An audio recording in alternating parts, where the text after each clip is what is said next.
Is the industry trying to do away with the privateer? Hey everybody, Wealthy Wanderers, buckle up, strap in. We got a hard-hitting pull, no punches, no sugarcoating it, no rainbows, no sunshine. I'm just going to give it to you and give it to you straight. We got a good one to unpackage today. Welcome to the show. I hope everybody's doing great.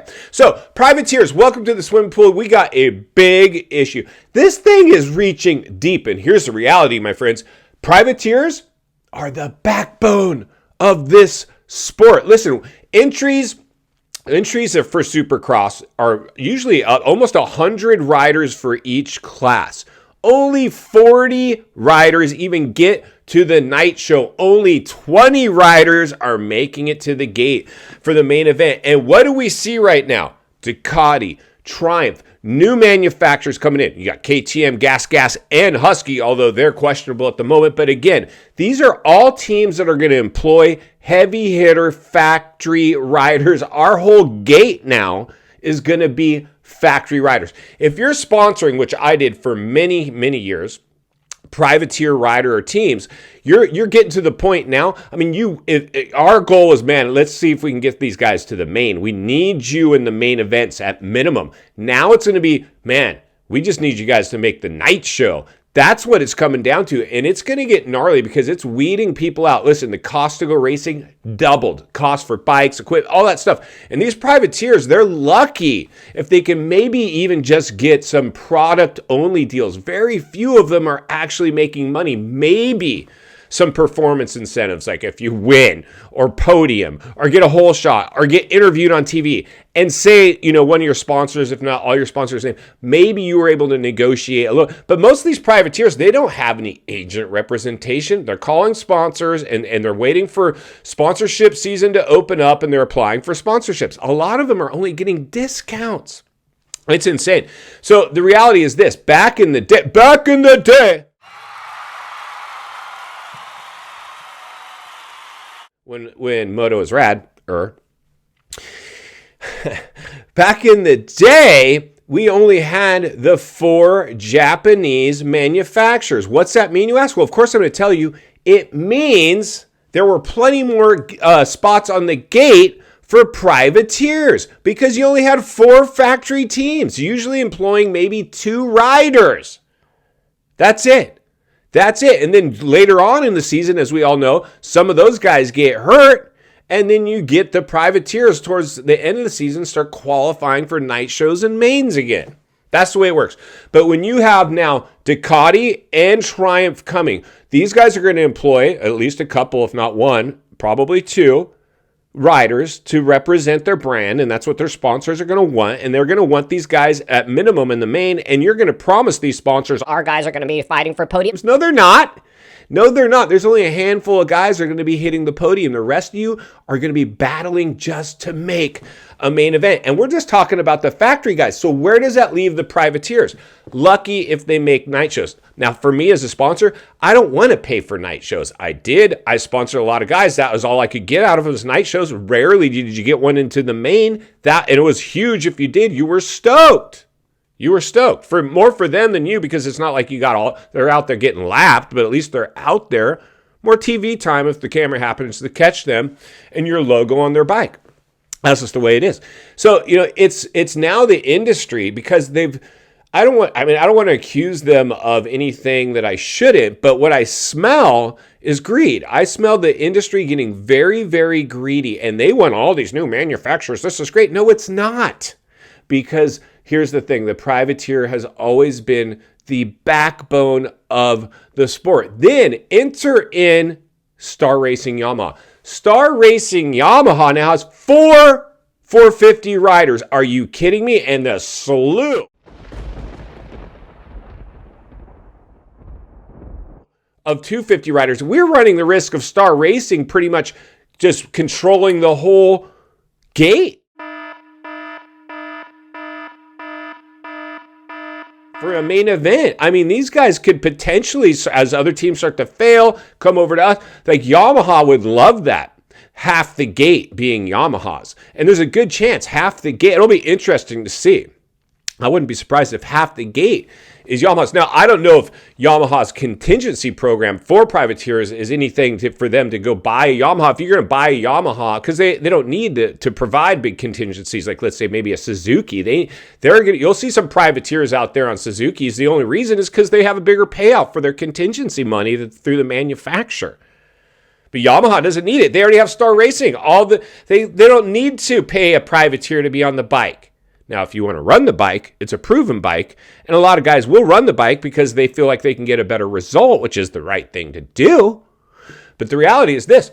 I don't think the industry really knows or cares. They just really don't care about the privateer anymore. They care about their bottom line and their investors. That's it. If it comes between their investors and the privateer, guess who's going to win? They're investors. But the challenge is this. When you start squeezing out, because you see all these riders, they start from somewhere.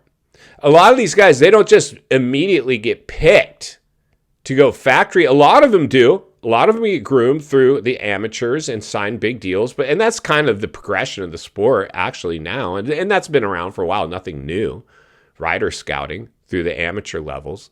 But now we're just seeing guys like it's getting absurd. Now, all the main event riders are going to eventually be factory. It'll be very few privateers because as the more manufacturers saturate, the more heavy hitters they're going to employ. And these guys will have to make main events. If they don't, they're fired. So it just leaves no room for the privateer. And it sucks because that's what we need.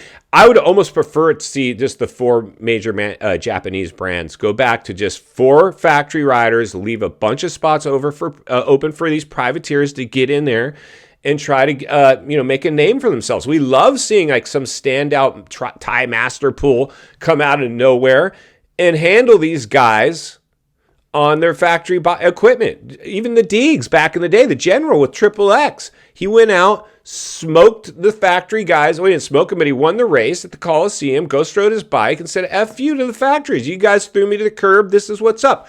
This is the type of movement we need. Now, hopefully, we will continue to see somebody come out of nowhere who got overlooked and go make some noise, like a Thai master pool, and maybe get that Cinderella story where they get the fill-in. I mean, that's our factory ride. And a lot of these privateers are just hoping for a fill-in, like, because somebody's going to go down. And there's usually somebody's going to get recruited to be a fill-in rider, and then that's their opportunity. But we've seen that it's hard to capitalize that. Here you go. Here's a brand new factory bike. See if you can make it work. You get limited to no testing, and just because it's factory bike doesn't mean you're all of a sudden going to be more competitive or than you were on your privateer bike that you've already gotten used to. You might, but this is your chance. I mean, it's checkers or wreckers. You have to go for broke. But we asked it on the Walty Wanderers community page of the YouTube channel. If you're new, please get subscribed, jump over there and participate, bring some tear-offs and an open face if you'd like. The roost tends to fly. We asked it, does the industry even care about the privateers? Let's jump over to those results and then we'll meet back here and wrap it up. Let's get started. All right, buckle up, strap in, roll up your windows, lock your doors, and throw on a fresh pair of tear-offs because the roost is about to fly. When asked on the Walty Wanderers community page of the YouTube channel, does the industry care about the privateer? 2% of you said, yup, they're all about the privateer, bro, while 98% of you said, nope, clearly they do not care about the privateer anymore. And I hate to say it, I tend to agree. Let's jump back to the studio and wrap this one up. All right, friends, welcome back. And there you go. Thanks to everybody who participated in the polling. If you guys get a chance, jump over there and get involved with some of the comments. Some good bench racing going on. But the reality is this, friends. The industry now is Wall Street infiltrated. We know that through playoffs, referees, football style stuff, guests being paid.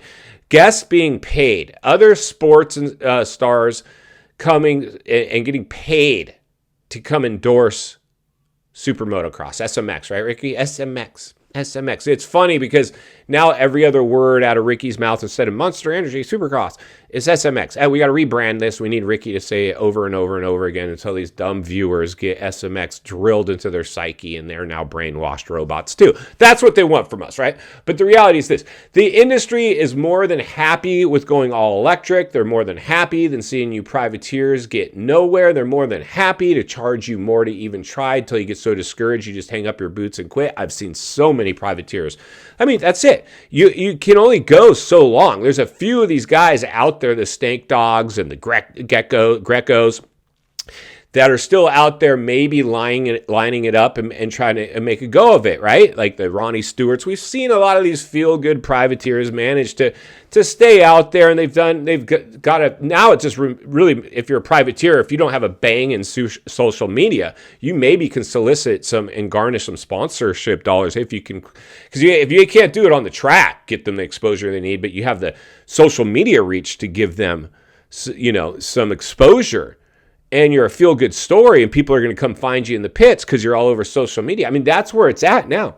Now, a lot of the heavy hitters, the Eli Tomac, his social media he's being ran by someone else. He's not doing much of anything on there. And a lot of these guys are turning to YouTube channels to try to see if they can turn it, like some Dean Wilson's has done a great job. He's making some money off his YouTube. It's not as much as, you know, his riding money, but it's definitely providing a percentage of his income, and he's doing a great job with it. He understands the importance of social media. Even back in the day, I would always, when I solicited riders, I'd go, dude, we got to get you a digital footprint. If I search you up and it's crickets, like, how am I going to market you to any sponsors? I need to give you market appeal. I want at least you to have a profile. You got to have a digital footprint and a profile, even if you don't keep it active every day.